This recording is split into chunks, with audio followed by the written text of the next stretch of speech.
Hello friends, welcome to Bharat defence matrix. तो आज हम बात करने वाले हैं इंडिया द्वारा प्रोक्योरमेंट करी जा रही सेकंड अकूला क्लास की जो एसएसएन न्यूक्लियर सबमरीन है उसको लीज पर लिया जा सकता है। तो इंडिया द्वारा पहले ही 2019 में $3 बिलियन में एक कॉन्ट्रैक्ट साइन किया गया था अकूला क्लास की ही एक और सबमरीन को लीज पर लेने जाने के लिए 2026 तक इंडियन नेवी की सर्विस ज्वाइन करेगी। तो जैसा कि हम जानते हैं INS चक्र 2 है, उसको इंडियन नेवी की सर्विस से रिटायर कर दिया गया है और फिलहाल के लिए इंडियन नेवी के पास एक भी एसएसएन क्लास की अटैक न्यूक्लियर सबमरीन नहीं है। न्यूज़ निकलकर सामने आ रही है, इसके हिसाब से इंडियन नेवी एक और अकुल्ला क्लास की जो न्यूक्लियर सबमरीन है उसको लीज पर ले सकती है रशिया से।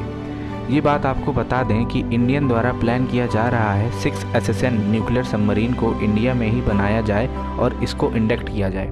जो अरिहंत क्लास की सबमरीन बनाई गई है उसमें जो एक्सपीरियंस मिला है उसको यूज़ करने बनाया जाना है। तो ये तकरीबन 6000 टन डिस्प्लेसमेंट की होगी, पर इसको आने में काफ़ी समय है, कम से कम 1 दशक से ज़्यादा समय लग जाएगा पहली सबमरीन को सर्विस में आने में। तब तक के लिए जो ये गैप को भरने के लिए ये जो सबमरीन लीज पर ली जानी है पहले ही लीज पर ली जा चुकी है। तो जो न्यूक्लियर सबमरीन होती है वो ज़्यादा समय तक समुद्र के अंदर रह सकती है। अगर खाने पीने की सप्लाई की बात ना हो तो इसको पानी से निकलने की कोई ज़रूरत नहीं है। साथ में इसकी जो रेंज होती है उसमें भी कोई लिमिट नहीं है। तो जिस तरह से चाइना एक्सपेंड कर रहा है तो बहुत ज़रूरी है इंडिया द्वारा अपनी रीच को बढ़ाया जाए, जिसमें न्यूक्लियर सबमरीन का रोल बहुत इंपॉर्टेंट होने वाला है फ्यूचर में। साथ में न्यूक्लियर सबमरीन साइलेंटली तौर पर दुश्मन पर नज़र भी रख सकती है, साथ ही साथ हमला भी कर सकती है।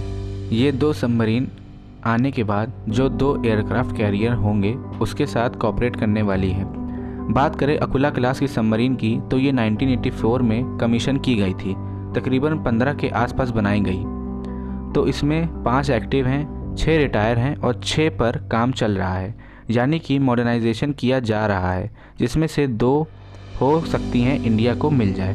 तो ये एसएसएन है, वो बैलिस्टिक मिसाइल फायर नहीं करती। काम SSBN को ढूंढना है और उसको डिस्ट्रॉय करना, और मेन टास्क एंटी शिप और एंटी सबमरीन होने वाला है। बहुत बड़ी सबमरीन है, तकरीबन 12000 टन के आसपास की है और जो लंबाई है वो तकरीबन 113 मीटर की आसपास है। प्रोपल्सन की बात करें तो 190 मेगावाट का न्यूक्लियर रिएक्टर लगा हुआ है और इसमें 7 ब्लेड का प्रोपेलर है जो कि 19 किलोमीटर प्रति घंटा की रफ्तार देता है। सरफेस पर और पानी के अंदर 52 से 65 किलोमीटर प्रति घंटा की रफ्तार है इसे प्रोवाइड करता है।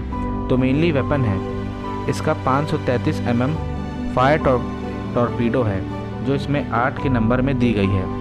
साथ ही में KH-54 कैलिबर मिसाइल को फायर करने में सक्षम है और Igla M surface to air missile को फायर कर सकती है। फिर साइलेंट सबमरीन है। अगर इसकी हिस्ट्री को देखें, अपने ऑपरेशन में ये महीनों तक अनडिटेक्टेड पानी के अंदर रही है और ये अमेरिकन SSBN को ट्रैक किया है और वो भी बिना डिटेक्ट हुए। तो जो पहली सबमरीन मिली जाएगी 2026 में और दूसरी सबमरीन का अगर कॉन्ट्रैक्ट होता है, ऐसे में 2 सालों तक वो तकरीबन 2027 तक इंडियन नेवी में शामिल हो जाएंगी और 2038 तक इंडियन नेवी में सर्विस में रहेंगी। तब तक जो हमारी 6 एसएसएन न्यूक्लियर बननी है वो भी आने चालू हो जाएगी। आपको पता है कि रशियन प्रेसिडेंट हैं, वो इस साल दिसंबर के तकरीबन इंडिया आ सकते हैं। तो हो सकता है उनके आने में जो डील है वो साइन की जाए और S-500 सिस्टम पर भी पॉसिबिलिटी बन रही है, उसको देखकर की भी डील को साइन किया जा सकता है। तो हम समाप्त करते हैं। अगर आपको ये वीडियो पसंद आए तो लाइक शेयर एंड सब्सक्राइब।